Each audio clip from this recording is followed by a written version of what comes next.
Good evening. Welcome back. Welcome back to ABN AMRO live broadcast, and I am Amir Callahan. I hope you had a great Thanksgiving weekend. I had myself, and it's so hard. It's December already. It's just the start of the holiday season. Very excited. Just going to the department stores, and we got all this Christmas decoration, and then the Christmas song is going to be there for the next 4 weeks. Kind of excited. Just kind of remind me, yeah, yes, this holiday season is so excited. So and also the weather too. It's getting so cold over here. But anyway, I have prepared some interesting topic for you because, since it is the Thanksgiving weekend, so not much really going on besides the stock market was open for half a day.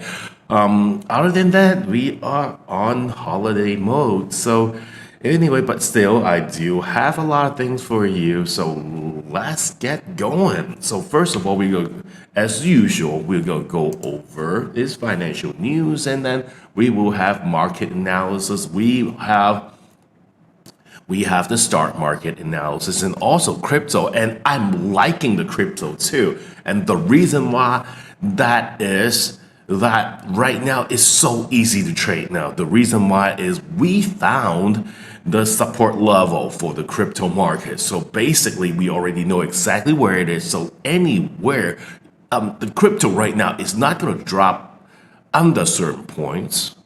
So then if it gets close to that support level, it's time to buy. It's so easy now. And it's kind of hovering around that kind of level anyway right now. So we'll talk more about that.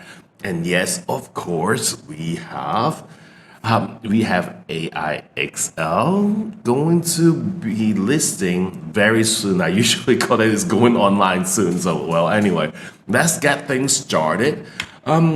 Financial news, let's go with political news first. Anyway, I can't say it's political news because that it is more for the economy. So anyway, it's been the talk for the whole week is about the tariffs. Donald Trump had already talking about is going to put like a heavy, extremely heavy the tariffs on China. However, that for the past week, that he's saying that he is going to put another extra 10% on top of everything else. So, let's see how it's going to turn out. And because of this, that everybody's saying that his policy is going to be very inflationary. But I really don't think so, though, because what he's doing right now, it is protecting our country. All right, it's protecting our country. I'm talking about. Let's think about this. Let's talk about UK. I mean, just the auto tax over there is 120%. Do you know what I'm talking about? Is that they have the tariffs, they have the tax. The tax rate is insane. It's off the hook, right? But we are still trying to be accommodating to the other countries, which is gonna hurt us. Which is gonna hurt us being American. So that's why that I am all for this for the tariffs, because I've been looking at other countries' policy, and we are being so kind. We have one of the lowest tax rates all over. So if we're gonna raise the tariffs, then we will be able to protect our economy. And I don't think it's gonna be inflationary. I think it's gonna boost our economy, and the money's going back to our own pocket, right? But anyway, and the topic is not just that. It's about he is going to put a 25% tariffs on Canada and Mexico. And that is very interesting. And the reason why he was saying that is that because this are the country that is letting the illegal immigrants, the illegal migrants over to our country, is just walking across the border, and they're not protecting it. So that's why they are going to impose a 25% tariffs on that. But definitely they're going to negotiate Canada, Mexico, the leaders over there, they said they're going to negotiate about that. And I like that reason. I like the reasoning too, even though it's not really related, but I like the reasoning too. So, but anyway, so we are definitely going to be tightening up our borders, so which is going to be nice. And you know what? It's going to be just a month and a half away. He's going to be taking office. So I am extremely excited. Is he going to go through with the things that he promised? And the first date is what he's going to do. He's going to sign executive orders to get his way, basically. So totally just looking forward to that. So that's Donald Trump. Oh, and Donald Trump has been picking his cabinet. So one of the most important person that he picked, it has to be the Treasury Secretary. The reason why a lot of our focus, and that's one of the reasons why he won the election, is because our economy. I just saw a whole bunch of videos is complaining about what happened to the last 4 years. Specifically, I was just watching this one video, and there's someone's complaining about a person was renting a luxury apartment. Before 4 years ago, it was like $1,200. And then now it is like $2,100, and all the other things. So we're talking about gas, we're talking about grocery pricing, the bag of chips, everything is inflated. So that's the reason why that a lot of people wanted the 4 years back to 4 years ago. But the thing is, I'm going to tell you that is not going to happen. And the worst part is, people kept bashing Donald Trump because of his policy. It's going to be inflationary. It's going to make things worse. So anyway, what he did is he picked Scott Bessent to be the Treasury Secretary. So, and has a very good reason for it. The reason why is that, and the marketers were taking on it very positively. We have the Treasury yield, which moves opposite to the price, fell sharply, which is a good thing, which is with the benchmark 10 years yield touching its lowest level in the more than 2 years. So, which is a very positive thing. And the reason why, because this guy is base.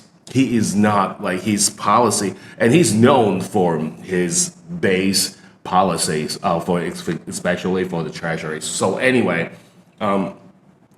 look forward to that, and the market is already react to it very positively. So, and I'm kind of liking that. So we'll see what's going to happen.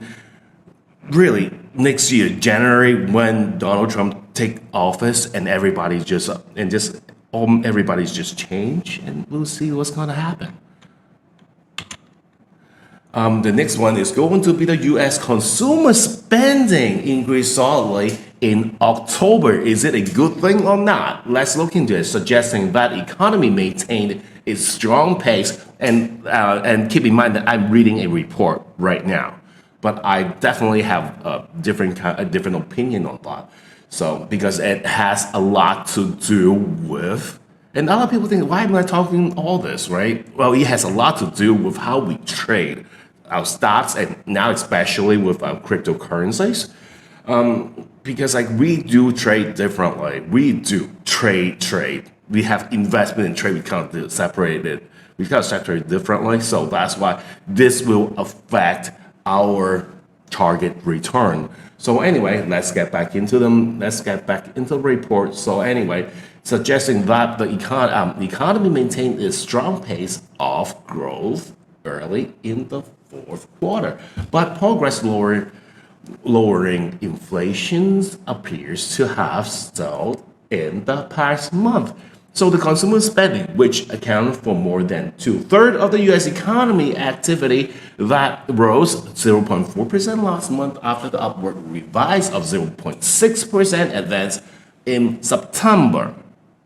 Anyway, the economist poll had forecasted consumer spending at only 0.3%, so it's a 0.1 more than they expected, and after the previously reported 0.5 increase in the September. So we are doing better. I don't know if we can say better, but yes, on numbers, yes, consumer spending is increasing. So anyway, let's keep going. The Atlanta Federal Reserve is currently estimating the GDP rising at a 2.6 annualized rate this quarter, and then the economy grew at a 2.8% pace from July to September quarter. So anyway, a lot of people will just kind of think that, is this really consumer spending increased, or it is inflation? Because it ends up the number is going to come up the same anyway. But however, as you see, the market stocks market, and then we got the crypto market, and got all the other financial market is doing so great that, and especially when it comes to, it is the holiday season coming soon. So anyway, it should be better. And our inflation rate right now is around 2 point something anyway. Like me 2.8. I'm looking at about 2.8 or so. Depends on which index are you looking at. You could say it's between 2.8 to 3.2. So I think we are on the right track right now. So I think it is good news.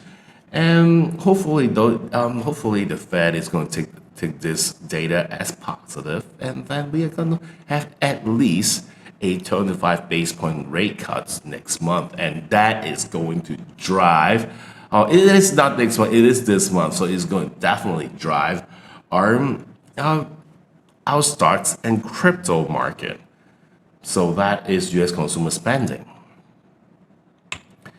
Now let's look into Amazon, and it is quite interesting. I was looking at a report. I was like, "Whoa, what just happened this week?" Well, I guess it is holiday season.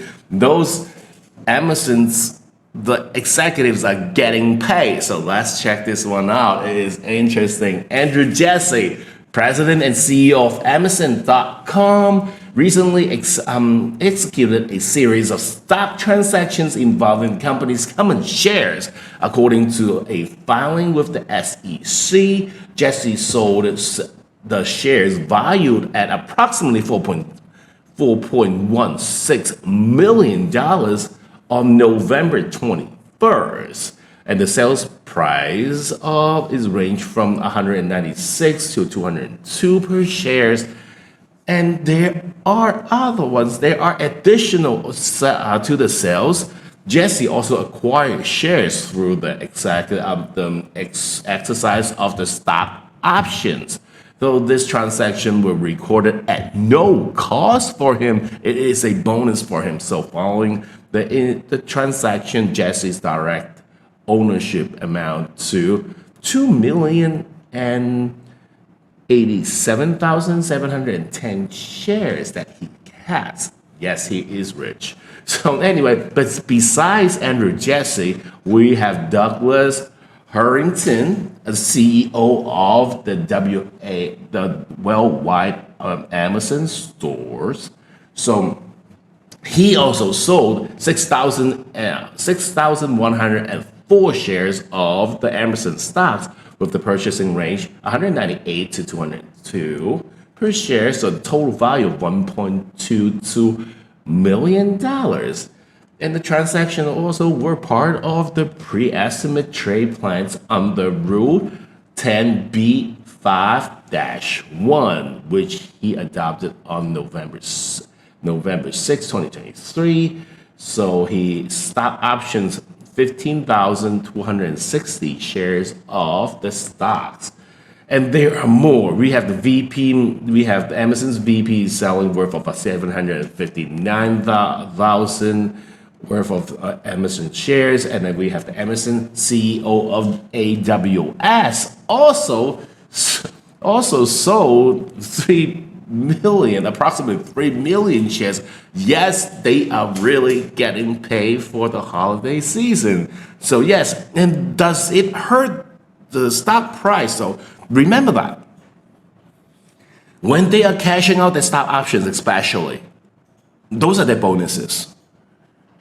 If those are the bonuses, it means that they are making the company better, so they get the bonuses. So that's why is it a good thing? This is definitely a good thing for Amazon's, and with everybody or the top executives is cashing in the stocks, and also they are getting the stock options as well.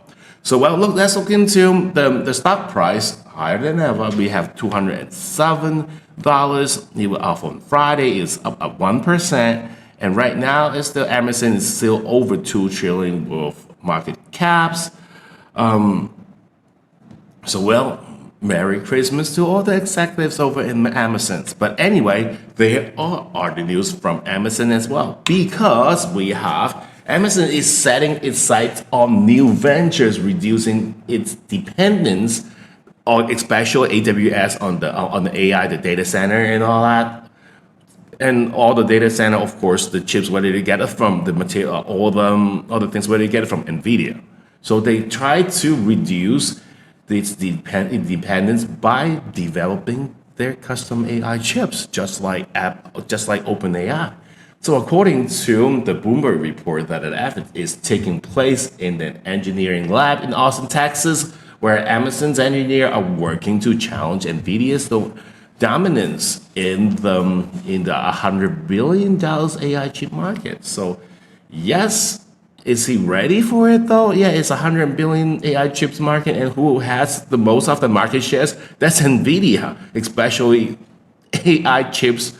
Well, most of them are NVIDIA, then we have some AMD as well. So, but anyway, OpenAI is going to do this, and I guess Amazon's going to do that. Amazon's going to do that too. So the project described as the moonshot aims to enhance Amazon's self-reliance in training and inference chips for AI application. So the lab, according to the report, featuring a startup like Atmosphere, with engineers tinkering with circuit board and cooling system, which is very important because NVIDIA is having problems with that, especially with the Blackwell system, the cooling system to refine the chips that could power future AI.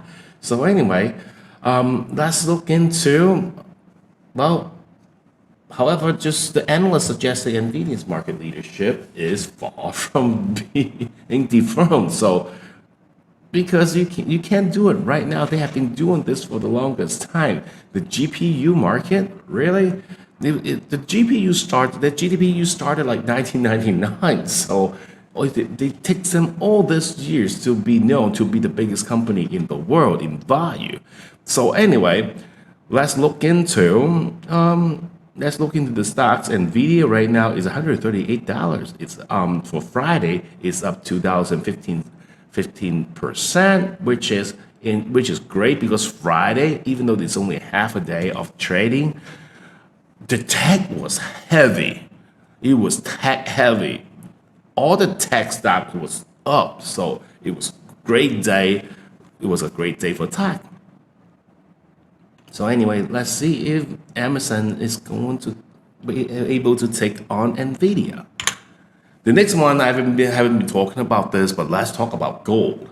We're talking about Bank of America analyst warns in a note Tuesday that the president-elect Donald Trump economic policies could weigh on the investment sentiment for gold 2025, despite the supportive long-term fundamentals for this precious metal. So anyway, I like it, because gold has been going up in price, and everything gold related, that we have gold related company, is going up in price as well. But it went up to almost like $2,800, and then now it just came back down to $2,650. So now it makes me thinking, before we were talking about that Bitcoin is, crypto gold, right? Yes. But now is this crypto gold is performing much better than gold, and anything is Bitcoin related or crypto related company. You're talking about Coinbase. We're talking about all the other ones. that we're talking about, micro strategies. And you know what? They are doing so much better, even though, yes, gold is solid. Gold, the price is solid. But the thing is, we have crypto is much better. It's doing much better anyway. So let's look into the ones that is related to gold. The company, we have NEM, and also we have the gold, GOLD, the Barrick Gold, right? So anyway, it's still they are doing quite good, but it's steady. It's steady in the pace is slow. That's what I can say. These are the kind of stocks that you might want to invest in long term, because gold is only going to go up in price. It hardly ever goes. If it comes down slowly. All right. So it's been kind of volatile for the gold market. But however, you're still looking at with between 26 to 28,000 now. Comparing to earlier this year, we're looking at 2,200 to 2,400. So which is quite a bit of gain in traditional market. So anyway, let's see what is going to happen. NEM and GOLD, both of these stocks are looking very positive in a long term, almost like blue chips kind of way, because their price are related to precious metal. So that is some gold news. The next one I want to go over is, it is crazy. It is kind of crazy. The reason why is talking about Dell, we're talking about HP, and then we will definitely go talk about is Microsoft. The reason why every time when it comes to PCs, laptops especially, when we see Dell, we see HP, and then when we turn on the laptops, and we will see Microsoft. And they were being very optimistic in the second quarter because that they are pushing AI laptops, and they are thinking about is that yes, when the AI stuff start coming out, it's going to drive the market, especially for the holiday season. Everybody start snapping up these products. However, is not the case. So that's why we have the shares of Dell and HP just fell on Wednesday, both over 10% after the personal computer market issued a forecast that caused doubt on the market recovery driven by the AI-enabled PCs. So Dell down 11%, with just on Wednesday, with the company set to shed about $11 billion from its 99.5 billion market value after it forecast quarterly revenues below estimates. And HP dropped 5% too. And I don't see the difference because they said they make the PCs and the laptops and all that, but they all look the same. They basically put a different badge on that. But anyway, HP drops about 5% of the market capitalization was set to shrink by nearly $2 billion from $37.68 billion on Tuesday, following the quarterly profit projection that was short of the analyst view. So traditional PCs demand has weakened after a post-pandemic boom, while AI-powered computers have yet to see a mass adoption despite some of the interest from corporates and education sectors. So anyway, for mass, yes, it's nice to have AI, but businesses needs AI. They needed to have AI. However, if it talks about PCs, personal computers, laptops, most of who use them most, regular people like us, then is it going to help us if it's going to help individual that is going to improve their life, improve their work, their studying? I don't think so. I don't think there's going to be that much because we have other applications that we can help. So, but definitely AI for businesses, yes, it is definitely needed. Just like Jensen is saying that it's not, if you don't use AI, it's not going to drive you out of the business. However, is the other company that is using AI is going to drive you out of the business. So that's why we are using our using our AI system too. So anyway, so now let's look into Microsoft.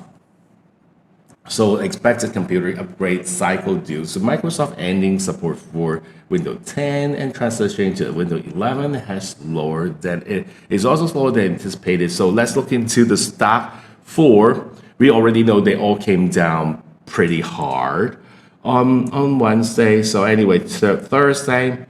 Well, Friday it was kind of good because Dell came back up around 2.5%. HP kind of flat. We have Microsoft kind of flat on Friday too, which supposed to be all the tech companies supposed to be doing very good, but not them. So that is Dell, HP, and Microsoft. And you know what? This bring out a very interesting thing because it is a holiday season, and then retail is all about retail now. It's buying gifts, right? So Dell, HP, and Microsoft, where do you get them? Best Buy. But as they said, Dell, HP, they were expecting the laptops, and then with the AI features, they supposed to be the talk of the year. But you know what? They are not as good as they expected. So that's why. And who is going to suffer from it? Best Buy. So even though the AI couldn't make up for flattening consumer demands at Best Buy, so for the 12th consecutive quarter, the retailer posted negative same-store sales growth, down 2.9% year over year versus estimates of down 0.92%. Net sales $9.45 billion, adjusted earnings per share EPS of $1.26 is missed the expectation of $9.63 billion in net sales and $1.29 EPS respectively. So yeah, they are down. So anyway, the CEO is saying that during the second half of the quarter, and then the combination of ongoing macro uncertainties, customers are waiting for the deals and sales events, yada yada yada. How I see it is excuse not hitting those targets. But I could definitely understand that. However, there are other sectors that is doing kind of hard. Is to talk about appliances, and then the entertainment sales dropped 14.7% and 18.8% respectively. Yes, I'm comparing to the estimates of down 7.5 and 4%. It is way more. It is way under. It drops way too much on that one. But think about this: when an economy like this, it is hard. It is hard, not for the rich, but for the regular Joes like you and me.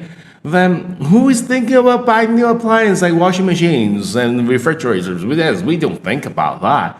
And forget about entertainment. Forget about entertainment system. We have like the movie theater system and the home theater system, and we're talking about speakers. We talk about big screen TVs. Who is gonna buy those, right? We already have one still working. Let's keep it that way, unless you did not break your TV.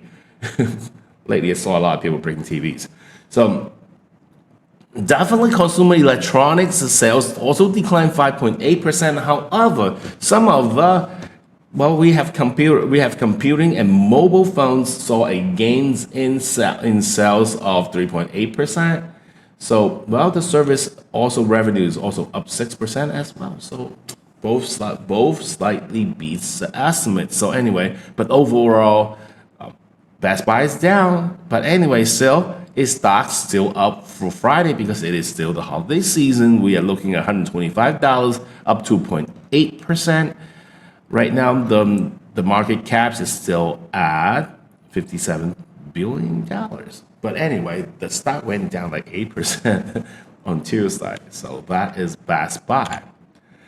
Let's talk about other retailers too. Something good. We're talking about Abercrombie & Fitch, and they have been doing great, and they have been increasing the sales forecast all the time. So anyway, they just lifted another annual sales forecast again on Tuesday, betting on the strong demands and the name of its namesake labels and also the teen-focused Hollister brands during the crucial holiday shopping season. And it's like first time ever the revenue is of Hollister is catching up with Abercrombie, so which is great news. And they have changed a lot of things. So anyway, the companies had doubled down on the refreshing its product lines across in denims, dress, and also seasonal offering of customers and mark their dollars for smaller luxuries such as jeans and in vogue handbags. So the strategies had helped Abercrombie to beat sales estimate for 9 straight quarters, driving a 75% surge in the retail shares this year. So anyway, the Abercrombie raised its fiscal 2024 net sales growth forecast between 14% to 15%, comparing to before. They were upped it already. They increased that before already from 12 to 13%. I think before it was like initially it was around the guidance was around 10%, and they upped it to 12 to 13%. Now they upped it for 14 to 14%, and which is great. The net sales at the company rose 14% to $1.21 billion in the quarter, comparing with the analyst $1.19 billion, according to London Stock Exchange Group. So, excluding items, its profits at $2.50 per share, beating estimates of $2.39. Everything's doing great for Abercrombie. Congratulations, and they're just gonna when they're gonna report their next quarter, it's gonna be even better. However, not everybody's doing just as good. So let's look into the last one I'm gonna go over. It is Kohl's. So Kohl's on Tuesday forecast the biggest drop in annual sales than previously expected, and a sign of department store chains is struggling to drive in shoppers as navigates a CEO change ahead of the deal heavy holiday shopping season. So yes, the share is down. It went down 18%, which is kind of insane, right? However, it is not that news. This is not the news. So the interesting thing is it came down, and then also you have to understand that Kohl's is under a lot of competition. It's under fire. That you think about all the retailers, not just physical stores. We talk about Macy's. We talk about JC. I don't think we have JC Penney's anymore, right? So anyway, with all these retailers out there, and then we have the online and offline too. Think about Walmart and think about Amazon.com as well. So they are on the stage, right? So anyway, Kohl's will start with decline to 36% in value this year already. So we have them. There was an announcement of the CEO is exiting like this week, and then they are going to probably have a new CEO, Ashley version. So that was that. However, it's quite interesting that Kohl's did launch a 3-day Black Friday earlier access events between November 8th and 10th. So the Black Friday, and also running the Black Friday deal between the November 24th and 29th, and the market loves it. And the stock is right now is around $25. It went up 13%, so it's not bad. But thing is, yeah, they better start thinking. Kohl's they could do this now, but how are they gonna stay this afloat all year round? So anyway, it's quite interesting company. So that's Kohl's. Now let's look into the stock market and the crypto market, and the stock market is doing great. So let's look into that. On Friday, it's closed higher, or even though it's only a half day, but it is a very exciting day already. So the global starts heading for the best month since May, as hope for the strong U.S. economy growth, and also the boom in AI investment outweighed the concern about the political turmoil and also the economic slowdown in Europe. So anyway, the Dow hit an intraday record high of 45,071 points. The Dow and the S&P closed at record high as well. So the S&P rose 5.73% this month, and the strongest since the November last year. So the news of Trump's victory in the 2024 presidential election in early November brought the strong positive news to the stock market, and the market was full of imagination about the potential tax cuts in the second term, making a small cap stocks perform particularly well. And you know what? And a lot of us are optimistic. It's because not just because of him, of his new policy. It's about he has experience, and then he skipped a term. So he saw everything, he knew, and now he can just kind of take a step back and see what did he do wrong in his term, and why didn't he get reelected. And almost I want to say is like, it is a good thing he didn't get reelected, so now he can come in and fix things. And now he can see what happened to his terms and what happens to Joe Biden terms and Kamala Harris, that what they did, it was not good for the economy, and he's gonna come in and fix it. So and I am quite optimistic about that. So let's see what's gonna happen. So that is stocks. Yes, let's look into crypto and BTC. But anyway, before that, let's look into some real numbers. We are talking about M2s. We are talking about M2s. In the past 2 years, the global new M2 money supply has reached $11 trillion, of which that 10% of the flow in the assets such as Bitcoin. So anyway, what is M2? What is considered M2? Well, the Federal Reserve estimates the estimated total supplies of money supply, which now is also included the cryptocurrencies, because it's kind of like currencies, because usually it's all included all cash for people that M2 is included cash, and also the deposits in checking account, savings account, and all those short-term savings vehicle, such as CDs. So that's considered M2. And now that cryptocurrency is also considered as part of the M2 as well. But if we're gonna include them in there, so now actually 10% of the M2 for the last 2 years has something to do with Bitcoin. So since the M2 bottoms out at $94 trillion in the fourth quarter of 2022, it has increased to $105 trillion, and the market value of the Bitcoin has increased 5-fold already. So an increase of $1.5 trillion. By the end of 2026, the global M2 will reach $118 trillion, and Bitcoin may continue to benefit. So we believe that the Bitcoin growth far exceeded traditional economic indicators and becoming one of the options for individuals, companies, and countries to cope with the economic difficulties. And has already begun. Because before people will say, if they have cash in their hands for the company, what do? They put it in somewhere. They invested it. They put it somewhere. But every time when they invest it somewhere else, that is kind of dangerous. So what they do right now, they are all putting it in Bitcoin. And yes, this month there's a big decision. I believe it's on the 10th, that Microsoft is going to consider that they are going to have that Bitcoin reserve as well. So instead of they keeping money, they're keeping Bitcoin. So, which is interesting. So the main focus here also rests on over the week, the BTC just fluctuated slightly, and the monthly line closed with the large positive line. So we will continue to maintain strong bullish mindset in December, because there's going to be a lot of things going to help Bitcoin to rise.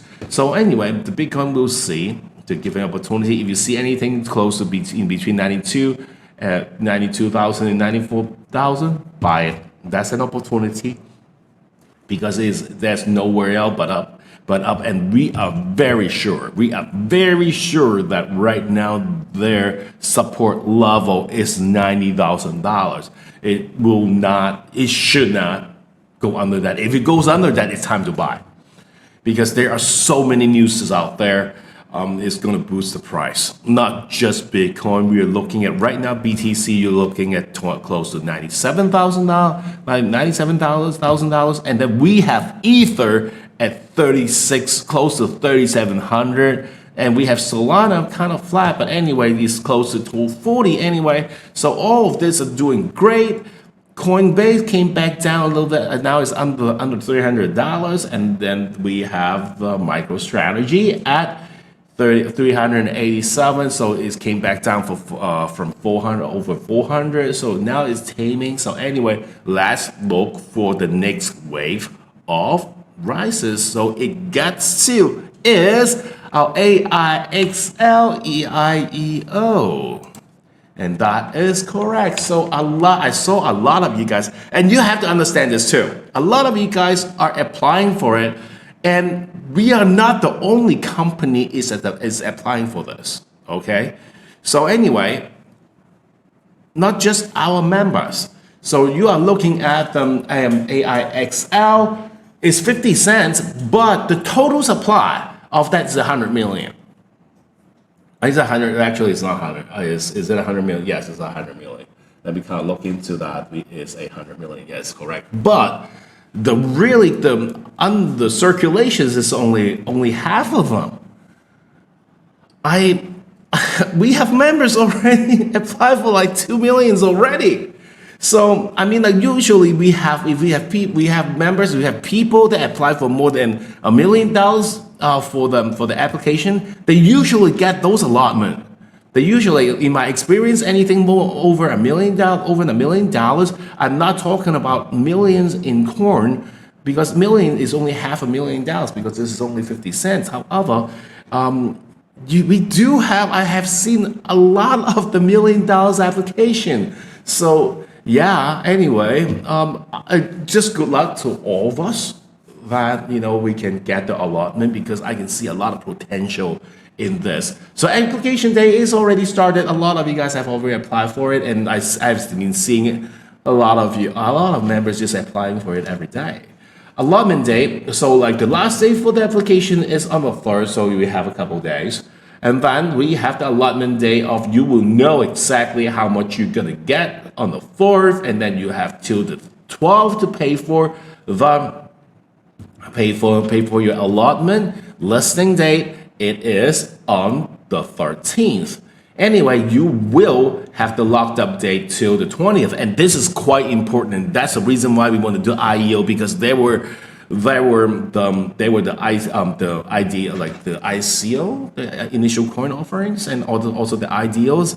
What happened was that because they were just out without an exchange, so then they were less regulated. And then yes, when they first came listing, yes, it's gonna go up for the first few days. But usually what happened is like the first few days there's like massive dumping on that. So that's why it is good that we have this mechanism for the lockup dates for approximately a week or so. So then in this week you can buy more, you can sell more. So that is gonna drive the price up quite a bit. So, but anyway, yes, that is that. But anyway, let's see how it is. Let's see how much you guys are gonna get, and then let's see after the listing day how much is it gonna go up. However, let me give you a heads up. We got more news too. So anyway, let's check out your allotment. I'll talk to you Wednesday again and see. You tell me how much you guys get from that, and then we will start from there.